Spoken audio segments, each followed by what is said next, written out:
Hi friend, मैं करण कुमार। आज हम लोग पढ़ेंगे SSGD कांस्टेबल में पूछे गए मैथ क्वेश्चन जो हम लेकर आए हैं। आज पढ़ेंगे पहला क्वेश्चन। लिखा हुआ है कि 540 के सम गुणनखंडों की संख्या ज्ञात करें। तो देखेंगे कि मतलब गुणनखंडों की संख्या निकाला जाता है, किस प्रकार निकाला जाता है। तो इसमें पूछ रहा है सम गुणनखंडों की संख्या निकालना है। क्या निकालना है? सम गुणनखंडों की संख्या। तो जिसमें दिया हुआ है कि 540, तो जो संख्या दिया रहेगा उसको आगे फैक्टर हम तोड़ेंगे। क्या करेंगे? फैक्टर तोड़ेंगे। तो यहाँ से अगर 200 लगाते हैं तो कितना कटेगा? 270 मात्र कट जाएगा। फिर अगर 200 लगाते हैं 270 को तो कितना मात्र कटेगा? 1, 3 दूनी 6 और यहाँ बचेगा तो मतलब 135 मात्र कट जाएगा। कितना मात्र? 135। फिर अगर हम 200 लगाते हैं इसको तो 2 से तो लगेगा नहीं, तो अब लगाएंगे किससे? 3 से। 3 से लगाते हैं तो कटेगा 3 चौके 12, बचेगा इसमें 1 और 5, तो 15 हो जाएगा। तो 3 बचे के 15, 45 दिया के 135 कट गया। अब देखेंगे 3 से लगा के तो 15 के 45 टूटेगा। फिर 3 से लगाएंगे तो 3 बचे के 15 टूटेगा। फिर 5 लगाएंगे तो 1 मार टूटेगा।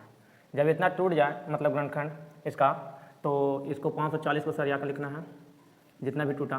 तो यहाँ देखते हैं कि 2 है जो 2 बार, तो 2 के पावर 2 घात के रूप में लिखना है। फिर 3 तो 3 के पावर 3। फिर 5 है जो सिंगल है तो 1। अब यहाँ पूछता है कि सम गुणनखंडों की संख्या। जब भी पूछे कि सम गुणनखंडों की संख्या, तो इसमें आप क्या कीजिएगा? देखिए इधर सम गुणनखंडों की संख्या जब भी पूछे तो जिस सम के पावर जो भी रहे उसमें कुछ नहीं करना है। इसके अलावा अगर विषम संख्या रहे मतलब तो उसमें क्या करना है? पावर में 1 जोड़कर लिखना है। तो यहाँ पर लिखेंगे सम गुणनखंड की संख्या। तो सम गुणनखंडों की संख्या जब पूछेगा तो अभी क्या बोले कि सम के जो पावर रहेगा घात उसमें कुछ नहीं जोड़ना है। इसके अलावा विषम रहे मतलब संख्या तो उसमें क्या करना है? पावर में 1 जोड़ कर लिखना है। तो मैंने सम संख्या 2 है उसके पावर 2 है तो इसमें कुछ नहीं जोड़ कर लिखना है, 2 लिख दिए। और सब को लिखना है गुना के रूप में। 3 के पावर 3 है तो इसमें घात में 1 जोड़ेंगे तो कितना हो जाएगा? 3 + 1। फिर गुना लिखना है। इसमें कितना है? 5 के पावर 1 है तो इसमें भी 1 जोड़ कर लिखेंगे। कितना लिखेंगे? लिखने के बाद यहाँ से गुना, अब 3 1 करेंगे तो 4 हो जाएगा। गुना 2 1 कितना हो जाएगा? 2। अब आपस में गुना करेंगे तो 4 दूनी के 8 और 8 दूनी के कितना हो जाएगा? 16। तो मेरे पास सम गुणनखंडों की संख्या कितना आ गया? 16। तो जब भी इस प्रकार क्वेश्चन पूछे कि 540 के सम गुणनखंडों की संख्या ज्ञात करें तो क्या करना है? आगे उसको फैक्टर तोड़ना है। फैक्टर तोड़ने के बाद उसको क्या करना है? सरिया कर लिखना है। अगर सम पूछे तो क्या करना है? सम गुणनखंडों में सम संख्या के जो पावर रहेगा उसमें कुछ भी ऐड नहीं करना है। जो विषम संख्या का पावर रहेगा उसमें 1 जोड़कर सबको आपस में क्या करना है? गुना। तो 2 के मतलब पावर था 2, यहाँ 2 लिखें। इसके पावर 3 था तो इसमें 1 जोड़कर लिखें। विषम के पावर देखिए 5 के पावर 1 था, इसमें 1 जोड़ के लिखें। ये तो सम संख्या। अगर इसी में पूछ दे आपको कि सिर्फ अभाज्य गुणनखंडों की संख्या निकालें, क्या निकालना है? गुणनखंडों की संख्या।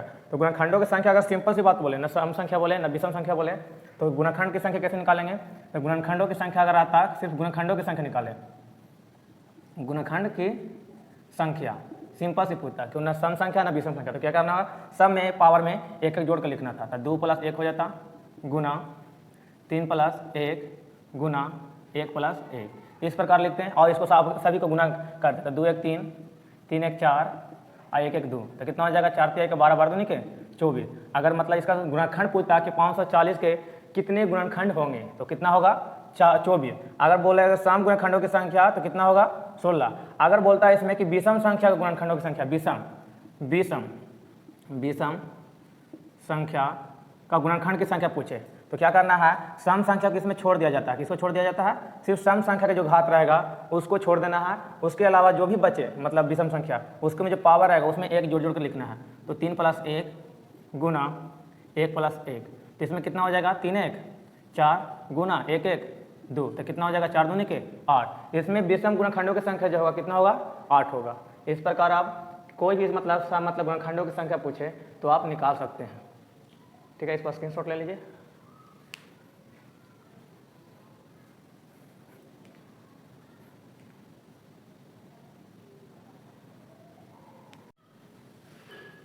ठीक है, तो अब दूसरा क्वेश्चन लिए हम लोग। SSGD में पूछा गया क्वेश्चन जो लिखा हुआ है कि वह न्यूनतम संख्या ज्ञात कीजिए जिसे 8 12 20 या 25 से विभाज्य कर माने भाग देने पर प्रत्येक दशा में शेष कितना बचेगा? 5। तो ऐसा क्वेश्चन जब मिले कि बोले कि वह न्यूनतम संख्या ज्ञात करना है जो 8, 12, 20 या 25 से विभाज्य करने पर प्रत्येक दशा में 5 शेष बचता हो, तो जब भी बोले कि न्यूनतम से न्यूनतम संख्या ज्ञात करना है तो क्या करना, हम लोग निकालना है जो भी संख्या दिया रहेगा उसका आगे क्या करना है, एलसीएम निकालना। क्या निकालना है, एलसीएम। तो आगे चलते हैं, एलसीएम निकालते हैं, जिसमें ऑप्शन दिया हुआ है पहला कि 595, दूसरा है जो 605, तीसरा है जो 1205 और चौथा है 1195 लिखा हुआ है। तो देखते हैं, तो इसमें क्या करेंगे, जो भी संख्या दिया रहेगा उसके आगे क्या करना है, एलसीएम निकालना। क्या निकालना है, एलसीएम। तो इसमें लिखा हुआ 8, 12, 20, 25 का एलसीएम निकालते हैं। अगर निकालते हैं यहाँ से कितना निकल जाएगा, तो 4, 6, 10, ये तो 25 नहीं कटेगा। अब 2 से फिर लगाएं तो 2, 3, 5, 25, यहाँ से निकालते हैं इसको, तो 2 से तब नहीं कटेगा तो 5 लगाते हैं, तो 2, 3, 5 तो एक मत कटेगा, 5 से 5 चीज़ को काटेंगे तो 5 कटेगा। अब नहीं कटेगा तो एलसीएम यहाँ से लिख लेंगे, एलसीएम बराबर क्या हो जाएगा, जिसको लघुत्तम समवर्तक बोलते हैं। तो यहाँ से हो जाएगा 2, 2, 5, 2, 3, 5, इतना सारा टूटा, तो इसको सब गुना करेंगे तो एलसीएम में आ जाएगा मेरा। तो यहाँ निकालते हैं 2 दूनी के 4, 4 5 के 20, 20 दूनी के 40, 40 तिया के 120 होता है, 120।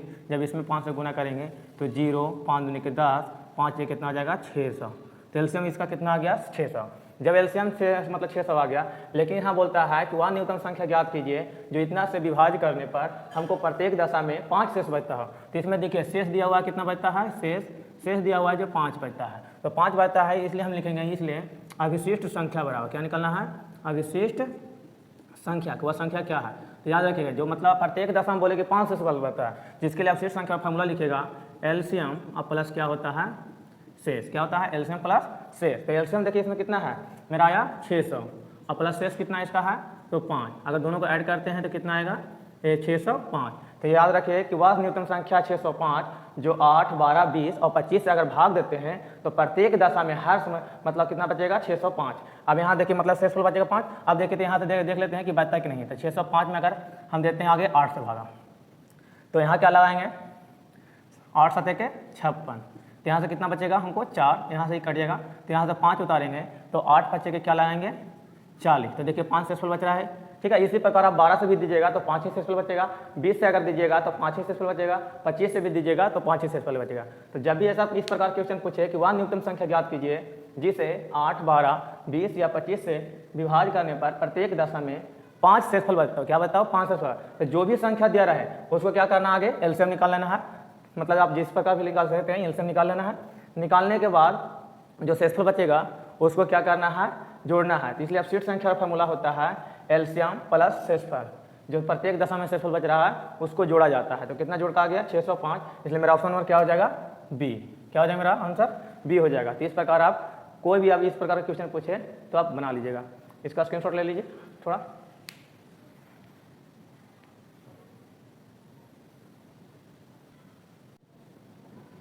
हाय फ्रेंड, तो अब अगला क्वेश्चन मतलब लेते हैं क्या, वन लघुत्तम पूर्ण वर्ग जो 27, 54 और 72 से प्रत्येक दशम विभाजित होना चाहिए। तो इसमें जब भी क्वेश्चन बोले कि पूर्ण वर्ग होना चाहिए और लघुत्तम संख्या होना चाहिए, तो आगे क्या करेंगे, उसका एलसीएम लेंगे। क्या लेंगे, एलसीएम लेंगे लघुत्तम। तो इसमें देखिए 27, 54 और 72, इसका अगर एलसीएम हम लेते हैं, दूसरा लगाते हैं तो कितना मात्रा कटेगा, 27। तो कटेगा ना 2 से, 27 से 54 मतलब 2 मात्रा कटता है, और 72 36 दूनी के 72 कटता है। अब यहाँ से 2 से तो नहीं लगेगा तो लगाएंगे 3 से। 3 से लगाते हैं तो 9 के 27, फिर 3 से लगाते हैं तो 9 के 27, और फिर 3 से लगाते हैं तो 12 के 36। अब यहाँ से 2 से लगाएंगे तो नहीं कटेगा, 3 से कटेगा। तो 3 से लगाते हैं, 3 तिहाई के 9, 3 तिहाई के 9 और 3 चौके 12। फिर 3 से लगाते हैं तो 1 मात्र 3 कटेगा, फिर 1 मात्र कटेगा और 4 नहीं कटेगा। अब यहाँ से क्या करना है, एलसीएम लिखना है, एलसीएम।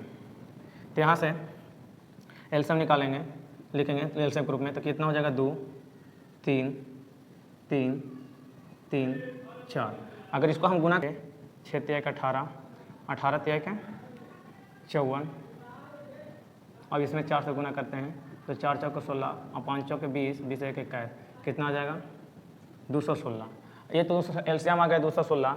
अब ये संख्या है जो मतलब इन्हीं किन्हीं में से किसी को मैंने विभाजित कर देगा और वो एक पूर्ण वर्ग होना है। तो लेकिन हमको 216 है जो मतलब ये तो संख्या को विभाजित करेगा, इसमें कौन है हमको पता नहीं चल रहा है। लेकिन पता करने के लिए क्या करना होगा हम लोग के कि जो भी एलसीएम निकलेगा तो उसमें देखिएगा कि कौन कौन सी संख्या फुट हो रहा है। हमेशा जोड़ा के रूप में लिखना है। क्या लिखना है?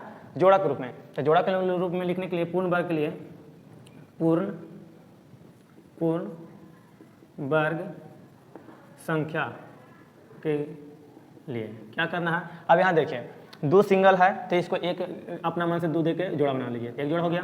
देखिए 2 को तो 3 है तो इसको तो रहने देते, जो जोड़ा रहेगा उसको रहने दीजिएगा, उसको में कोई चेंज नहीं। लेकिन देखिए यहाँ पर सिंगल है 3 तो इसको मतलब अपना मन से एक देकर जोड़ा बना देंगे। तो इसका भी 3 का जोड़ा हो गया, इसका भी 3 का जोड़ा हो गया। अब 4 देखिए अपने खुद आप में जोड़ा है 2 गुना 2, तो सबका जोड़ा जब हो जाए तो जब आप गुना कीजिएगा तो वह संख्या प्राप्त होगा जो ये तीनों से विभाजित होने वाली एक पूर्ण वर्ग संख्या होगा। तो यहाँ जब गुना करते हैं तो कितना हो जाएगा?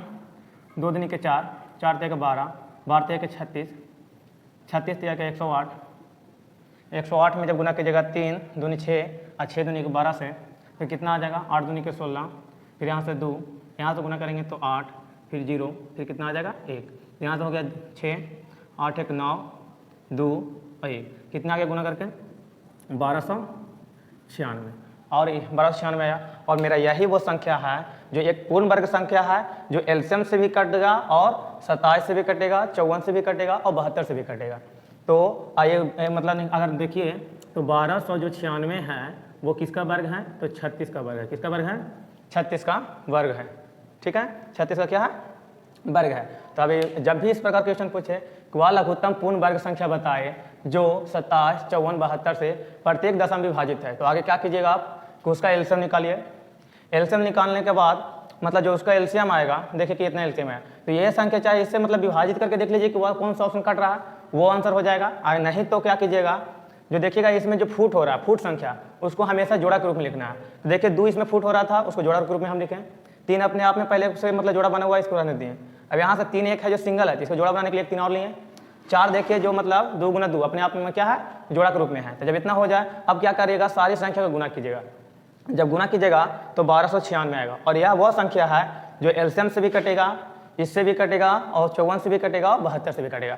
और 1296 है जो पूर्ण वर्ग संख्या है तो किसका है? तो 36 का है। इस प्रकार क्वेश्चन मिले तो किस प्रकार बनाना है? तो बस एलसीएम लेना है, उसको जोड़ा के रूप में लिखना है और गुना करना है।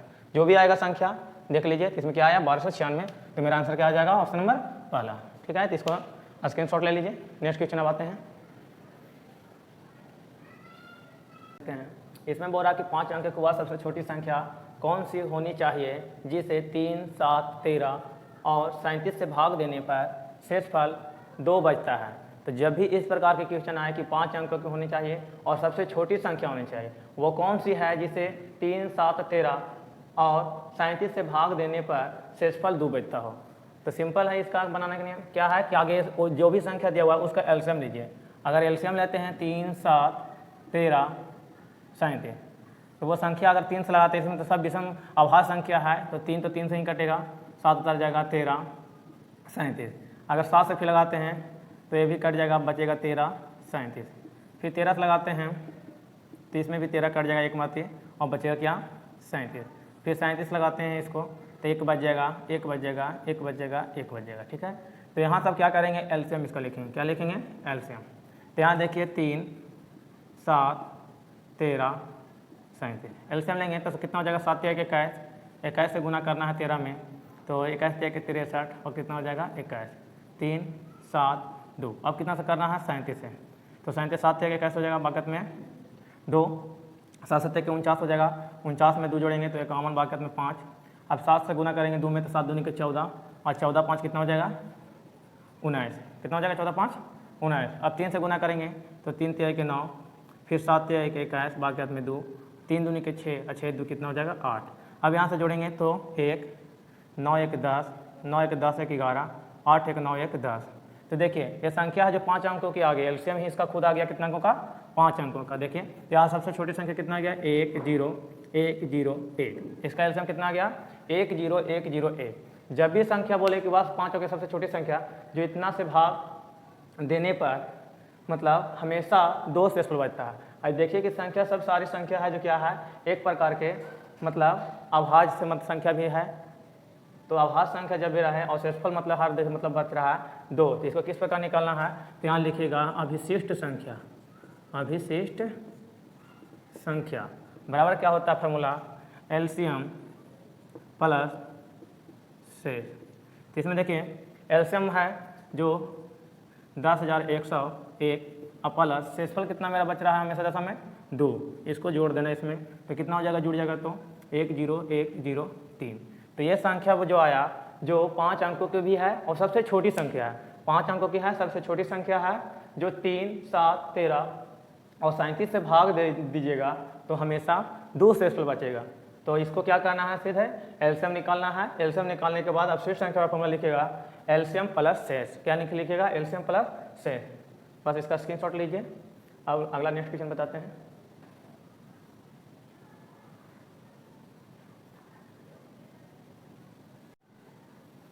अब फ्रेंड इसका 5वां क्वेश्चन लेते हैं। लिखा हुआ कि यदि एक 9 अंकीय संख्या जिसमें 9 अंकों की एक संख्या है, क्या लिखा हुआ है, 7, 5, 5, x 3, 6, 7, 8, y जो 72 से विभाज्य है, तब x प्लस y मतलब यहाँ पर जो अंक होगा और यहाँ पर जो अंक होगा वो दोनों का योग होना चाहिए। तो इसमें क्या है देख लेते हैं।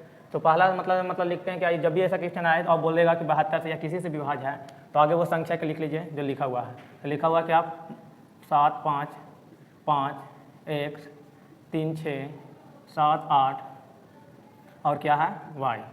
अब यहाँ पर देखिए 72 से विभाज्य है, तो 72 को अगर लिखेंगे तो क्या लिख सकते हैं, 9 गुना 8 लिख सकते हैं। 9 गुना 8 का मतलब है कि जो सारी संख्या है जो 9 से भी कटना चाहिए और 8 से भी कटना चाहिए। तो इसका मतलब 9 से भी कटना चाहिए और 8 से कटना चाहिए। तो इसमें देखिए 9 से कटने का नियम क्या होता है कि सभी अंकों का योग होना चाहिए जो 9 से विभाजित होना चाहिए, और 8 से कटने का नियम क्या होता है कि लास्ट के 3 अंक, इकाई, दहाई, सैकड़ा, ये तीनों अंक 8 से विभाजित होना चाहिए। तो यहाँ पर आगे y का मान ज्ञात कर लेते हैं 8 से विभाजित होने के नियम से। तो 8 से विभाजित होने का नियम क्या होता है कि लास्ट का 3 अंक मतलब क्या हो जाएगा 7, 8 y जो 8 से विभाज्य होना चाहिए। तो 8 से विभाज्य किस प्रकार होगा देख लेते हैं। तो 7, 8 y, अगर 8 से यहाँ लगाते हैं तो क्या हो जाएगा, 8 9 के 72 लगेगा यहाँ, तो घट के कितना आएगा 6। अब यह क्या है कट जाएगा। अब यहाँ से y को अब उतारते हैं, तो y जब उतारते हैं तो 8 से लगाने के लिए y का मान कितना रखें कि मतलब 8 से कट। तो यहाँ पर देखिए 6 है, अगर यहाँ पर 4 लगते हैं तो 8 6 की 64 पूरा कट जाता है। अगर 0 रखेंगे तो कभी नहीं कटेगा। ऐसा वो संख्या y होगा जो मतलब यहाँ पर क्या रखेंगे, y का मान अगर 4 रखें तो क्या रखना होगा, y का मान 4 रखना होगा। 8 y का मान क्या रखना होगा 4, जो कट जाएगा कितना से कि y का मान क्या रखना होगा, y का मान y रखना होगा 4। तो यहाँ पर y का मान जब 4 रखा जाएगा तब बचेगा 7, 5, x 3, 6, 7, 8, 4। अब ये संख्या सिर्फ 9 विभाजित होना चाहिए। 8 से जो विभाजित था तो y का मान पता चल गया कि क्या होना चाहिए 9 मतलब 4। तो यहाँ से y का मान तो 4 पता चल गया। अब 9 से विभाजित होने के नियम क्या होता है कि सभी अंकों का योग होना चाहिए जो 9 से कटना चाहिए। इसमें देखते हैं कौन कौन। तो देखिए पहला यहाँ से जोड़ते जाइए, जब भी 9 से कटने वाला है कट 7, 5, 5, x 3, 6, 7, 8, 4। अभी 9 से कटेगा तो इसमें जोड़ के देखिए 8 4 कितना होता है 12, 12 और 7 कितना हो जाएगा 12 7 12 और 7 कितना हो जाएगा 19, 19 और 6 25 और 25 और 3 कितना हो जाएगा 28, 28 और 5 कितना हो जाएगा 28 और 5 28 और 5 28, 5 33, 33 और 5 38, 38 और 7 कितना हो जाएगा 38 और 7 45। तो 45 तो यहाँ से हो गया 45 और प्लस का कितना होगा 1। अब 9 से कटना चाहिए, ये तो 9 से कट जाएगा, 9 से मतलब 5 मारती, तो ये तो कट गया। अब x का मान यहाँ पर 0 भी रख सकते हैं मतलब, और एक 9 रखाएगा, एक 9 रखाएगा तभी तो कटेगा वो संख्या जो 9 से कटेगा। यहाँ पर x का मान क्या होगा, अब चाहे 0 हो या 9 हो तो वो 9 से कटेगा। तो यहाँ पर देखिए अगर हम 9 लेते हैं तो ये y का मान पहले से 4 है। अब यहाँ से पूछता लास्ट में कि x प्लस y होना चाहिए, x प्लस क्या होना चाहिए y। हमको y का मान पता पहले से है, कितना है पता है कि 4 होता है। अगर y का मान अगर x का मान अगर हम 9 रखते हैं तो 9 प्लस 4 कितना होगा 13। क्या ऑप्शन में मिल रहा है 4 13 नहीं मिल रहा है। तो नहीं मिल रहा है तो हम इसका आप रखेंगे x का मान 0। x मान अगर 0 रखते हैं तो 0 में अगर 4 जोड़ते हैं तो 4 आता है। मेरा ऑप्शन क्या हो जाएगा फिर इसके हिसाब से ऑप्शन नंबर डी। तो इसलिए x का मान कितना होगा यहाँ पर 0 होगा। क्या होगा 0, 9 भी हो सकता है लेकिन ऑप्शन के अनुसार उसे मैच नहीं कर रहा, तो इसलिए x का मान क्या लेंगे हमें 0 का। यहाँ पर 2 ऑप्शन हो गया उसका, कितना हो गया 2 प्रकार के, एक हो गया 0 और एक हो गया 9। तो यहाँ पर लास्ट में पूछता है कि तब x और y का मान क्या होगा। हम दोनों नियम से निकाल लिए, 8 से विभाजित करने के नियम से निकाल लिए 3 अंक देख के, तो उसमें y का मान आ गया 4, और जब x का मान निकालें तो अंकों का योग होता है जोड़ के, तो 45 प्लस x बचा। अगर 9 से काटते तो 45 तो कट जाता है, तो बचेगा सिर्फ x। तो x की जगह पर आप कौन सा संख्या रखें जो 9 से विभाजित होना चाहिए। तो पहला है कि 0, 0 भी रखेंगे तो 9 से कटेगा, और एक लास्ट है कि 9, 9 भी रखेंगे तो कटेगा। लेकिन क्वेश्चन में पूछ रहा है कि x प्लस y का मान भी निकालना है। y का मान हमको पता है कि 4 आता है, अगर हम 9 रखते हैं तो 9 4 13 हुआ, तो जो ऑप्शन में मिल रहा है नहीं, तो अब रखेंगे क्या, x का मान 0। अगर x का मान यहाँ पर 0 रखते हैं तो 0 में 4 जोड़ते हैं तो 4 आता है, और ऑप्शन में मिल रहा है, तो मेरा क्या हो जाएगा आंसर 4। लेकिन x का मान पूछेगा तो 0 भी हो सकता है, 9 भी हो सकता है। y का मान निकालें तो 4। ये होता है विभाज्यता के नियम से। विभाज्यता का नियम आपको पता है तो इस प्रकार बना सकते हैं। बस इसका स्क्रीनशॉट ले लीजिए। नेक्स्ट क्वेश्चन बताते हैं आप।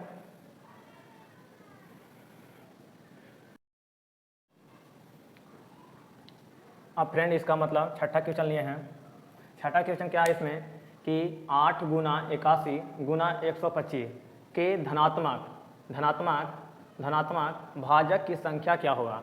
जब भी इस प्रकार ऐसा क्वेश्चन पूछे कि गुना में रहे 8 गुना 81 गुना 125, अब पूछे कि धनात्मक भाजक की संख्या क्या होगा, इसमें वो कितना सारी संख्या होगा जो मतलब इसमें मतलब इस हम मतलब विभाजित हो, क्या हो, विभाजक हो, माने भाजक हो उसका। ठीक है, तो यहाँ से देखेंगे इसका। तो जब भी इस प्रकार क्वेश्चन रहे तो सबको आपस में क्या करना है, अभाव मतलब गुणनखंड तोड़ना है। तो 2 से मतलब तोड़ेंगे 8 को तो 4 मात्र टूटेगा, 2 से तोड़ेंगे इसको 4 को तो 2 मात्र टूटेगा, 2 से तोड़ेंगे तो इसको 1 मात्र टूटेगा। उसी प्रकार 81 को तोड़िएगा तो इसमें इसका हो जाएगा, 2 से तो कटने वाला नहीं है, 3 से काटेंगे तो 27 तक 81, 3 से काटेंगे तो 9 तक 27, 3 से काटेंगे तो 3 तक 9, फिर 3 से काटेंगे तो 1 मात्र। अब 125 को देखेंगे तो ये तो 2 से भी नहीं कटना, 3 से भी नहीं कटना, तो कटेगा किससे, 5 से। तो 5 से कटेगा तो 25 बचेगा 125, फिर 5 से काटेंगे तो 5 बचेगा 25, फिर 5 से काटेंगे तो 1 मात्र खत्म। जब इस प्रकार टूट जाए तो ये सारी संख्या है, ये सारी संख्या 8 गुना 81 गुना 125 बराबर, अगर लिखते हैं तो पहला का लिखते हैं तो 2 के ऊपर 2 3 हो जाएगा। कहा है कि 2 है जो 3 बार टूटा है तो 2 के ऊपर कितना लिखेंगे, 3। अगर इसमें देखते हैं तो 3 है जो कितना बार है, 4 बार, और इसमें 5 देखें तो 5 है जो 3 बार।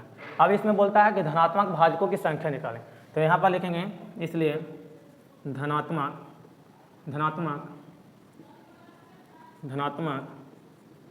भाजक की संख्या, तो जब भी पूछे कि मतलब गुना में दे दे और उसका पूछे कि धनात्मक भाजक की संख्या कितना होगा, तो कितना होगा, तो जब भी मतलब जो पावर में आया है क्या करेगा, सब में एक एक जोड़कर, जिसमें मतलब निकालते हैं क्वेश्चन बताए थे कि मतलब सम भाजकों की संख्या, विषम भाजकों की संख्या, भाजकों की संख्या, उसी प्रकार क्या करना है, सब ग्रुप लिखना है। इसमें 2 के ऊपर 3 है तो इसमें क्या करेंगे, अपना मन से 1 जोड़ के लिखेंगे, गुना इसमें 3 के ऊपर है तो इसमें करेंगे 4 प्लस क्या लिखेंगे 1 गुना, फिर इसमें देखिए 3 के ऊपर कितना हो जाएगा, तो 3 प्लस 1 कितना हो गया। अब यहाँ से सबको मतलब जोड़ के गुना करते हैं तो कितना हो जाएगा, 3 1 4, 4 1 5, 3 1 4। अब यहाँ से गुना करते हैं तो कितना आ जाएगा, 4 5 के 20 और 20 चौके 80, तो कितना होगा वह धनात्मक विषम मतलब धनात्मक संख्या जो एक भाजक होगा। तो देखिए इसमें क्या है, 80 गो है जो 8 81 125 के धनात्मक भाजक की संख्या है। कितना है, 80 गो है, कितना है 80। जब पूरा का मतलब गुना करके वो संख्या निकालेगा तो उसका धनात्मक भाजक संख्या कितना हो जाएगा, 80 गो ऐसा आएगा जिससे वो ये सारी संख्या क्या होगा, विभाजित होगा। तो इस प्रकार क्वेश्चन मिले तो इस प्रकार बनाइएगा, इसको स्क्रीनशॉट ले लीजिए। अब नेक्स्ट क्वेश्चन बताएंगे।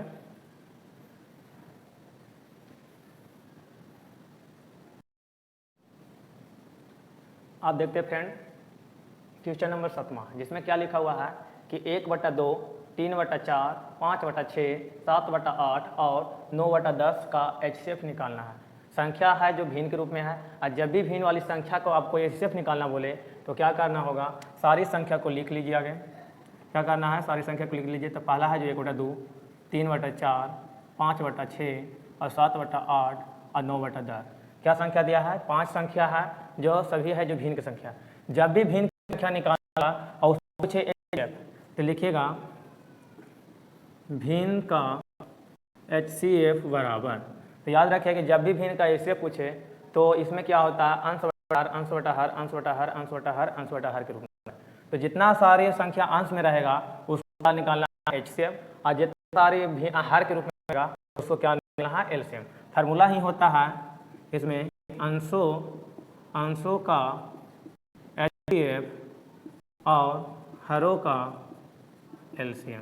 क्या होता है फार्मूला? जब भी भिन्न वाली संख्या दे दे और उसमें पूछे कि भिन्नों का एचसीएफ, भिन्नों का एचसीएफ माने एचसीएफ बोल दे, तो क्या करना है? भिन्नों का एचसीएफ का फार्मूला होता है जो भी अंश में संख्या रहेगा उसका एचसीएफ निकाल दीजिए, जो बोले वही निकालना अंश का, और उसका उल्टा हर का एलसीएम निकाल देना है।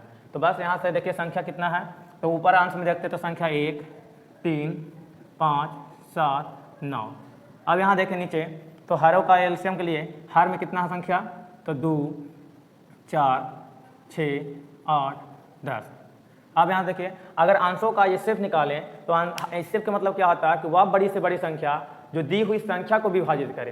तो इसमें एक ऐसा ही संख्या है, देखिए इसमें सारी संख्या है जो विषम है, क्या है? विषम भी है और ये अभाज्य भी है। तो विषम अभाज्य है, देखिए एक यहाँ से है तो एक ही सबसे छोटा होगा, जो मतलब 1 को भी काटेगा, 3 को भी काटेगा, 5 को भी काटेगा, 7 को भी काटेगा, 9 को भी काटेगा, मतलब तीनों मतलब है सभी को संख्या को विभाजित कर देगा। इसलिए मेरा एचसीएफ इसमें क्या हो जाएगा?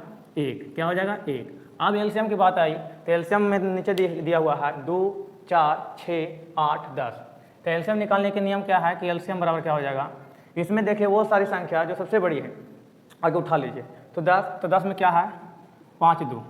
देखिए 2 मिल रहा है तो हटा दीजिए, 4 है लेकिन यहाँ पर 1, 2 है तो अपना दीजिए, तो अभी खत्म गया। देखिए 3 में क्या होता है? 6 में क्या होता है?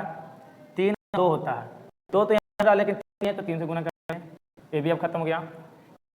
8 इसमें है, देखिए 2 के 4 है लेकिन इसमें 1, 2 है जो 8 के लिए होता है, तो ये हो गया सारा क्या हो गया? सेम हो गया। संख्या उठा लीजिए, इसमें 5 गुना 2 था, लिख लिया। अब इसमें 2, तो 2 तो काट देगा, इससे खत्म। अब देखिए 2 तो काट सकता है लेकिन एक और है तो कटेगा, 2 ले लिए।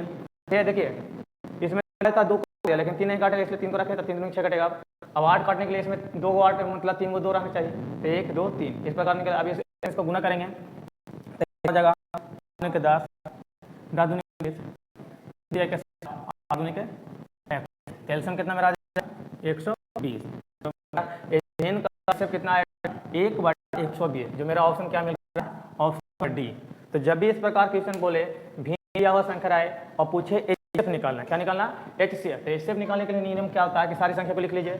भिन्न का एचसीएफ बड़ा फॉर्मूला होता है अंशों का एचसीएफ, जो भी अंश में रहेगा संख्या दिया हुआ उसको एचसीएफ निकालना है, और जो भी संख्या भार में दिया रहा है उसको एचसीएफ निकालना, मतलब उसका जैसे पूछे तो अंश वाला का एचसीएफ निकाल लीजिए, उसका मतलब अंश का उल्टा हार, तो हार निकाल लीजिए क्या? एलसीएम। बस निकाल, जो भी संख्या मिले मेरा आंसर 20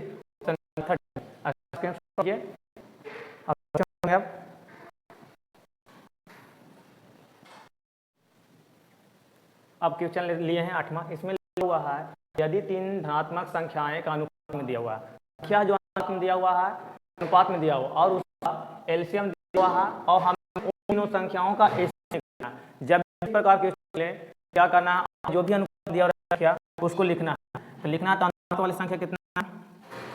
अनुपात संख्याएं कितना मेरा दिया हुआ? तो 5, 2, 3 फिर 5, 5, 2, 3 बाद में है।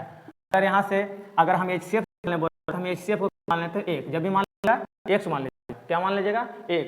अब इसको निकालने का तरीका एचसीएफ हमको निकालेगा तो याद रखेगा, एक शॉर्ट ट्रिक फार्मूला देते हैं, इसमें याद रखेगा एलसीएम बराबर होता है, एलसीएम बराबर होता है अनुपातिक संख्याओं का गुणनफल, अनुपातिक संख्या का गुणनफल गुना एचसीएफ। क्या होता है?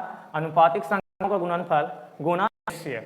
अब यहाँ से देखिए एलसीएम मेरे पास दिया हुआ है 2400, कितना दिया हुआ है? 2400।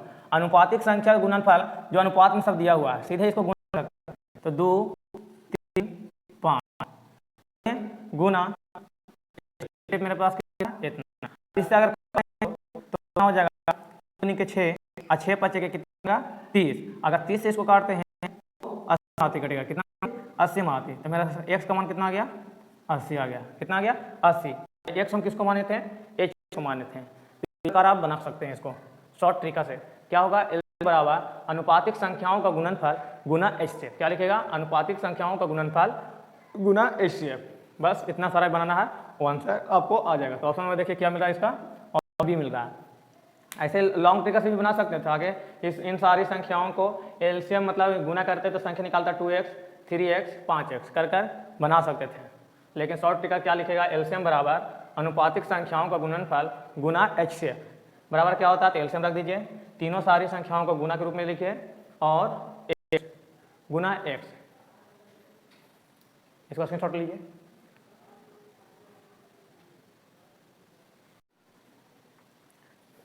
इसका स्क्रीनशॉट ले लीजिए, तो थोड़ा और इसको बता देते हैं आगे।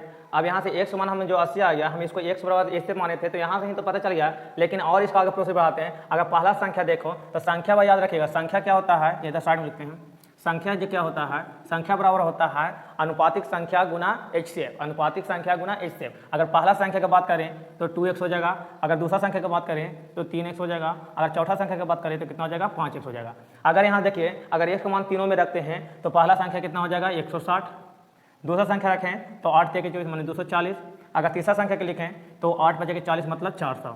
अगर ये तीनों संख्याएं को अब हमें एलसीएम निकालें तो एलसीएम क्या होता है, जो मतलब सारी संख्या को मतलब काटें। अगर यहाँ से अगर 2 लगाते हैं तो 80 दूनी का 160, 120 दूनी और 200 मिलाती।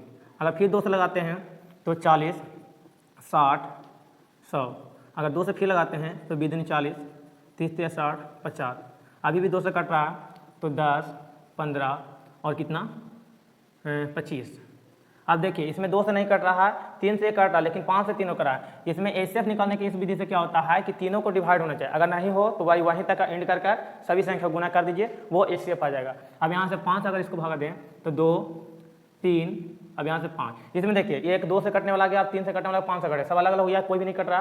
तो क्या करेंगे, एच से बराबर क्या कर देंगे, एच से बराबर सारी संख्या गुना कर देंगे। तो गुना करेंगे 2, 2, फिर 2, फिर 5। यहाँ से कितना गुना, 2 दूनी 4, 4 दूनी का 8, 8 दूनी का 16, 16 5 का 80। तो इतना बढ़ाकर भी आंसर ला सकते हैं, नहीं तो यहाँ पर ही आंसर डायरेक्ट ला सकते हैं। क्या अनुपातिक संख्या जो लिखा रहेगा अपना मन से, मतलब एच से बराबर क्या मानेगा, x। अनुपातिक संख्या का फॉर्मूला मतलब होता है कि एलसीएम अनुपातिक संख्याओं का गुणनफल गुना एच से। यहाँ से अनुपातिक संख्या जो सारा संख्या था उसको गुना किए और x। यहाँ से जब काटें इसको तो 3 दूनी के 6, 6 5 के 30, तो 30 से काटे 2400 को तो 80 मात्रा काटा था। यहाँ से आ गया, यहाँ से भी तो मतलब देख सकते थे, लेकिन आगे बढ़ाकर इतना करके भी आंसर ला सकते हैं। आपको उसे बना लीजिएगा, इसका स्क्रीनशॉट ले लीजिए।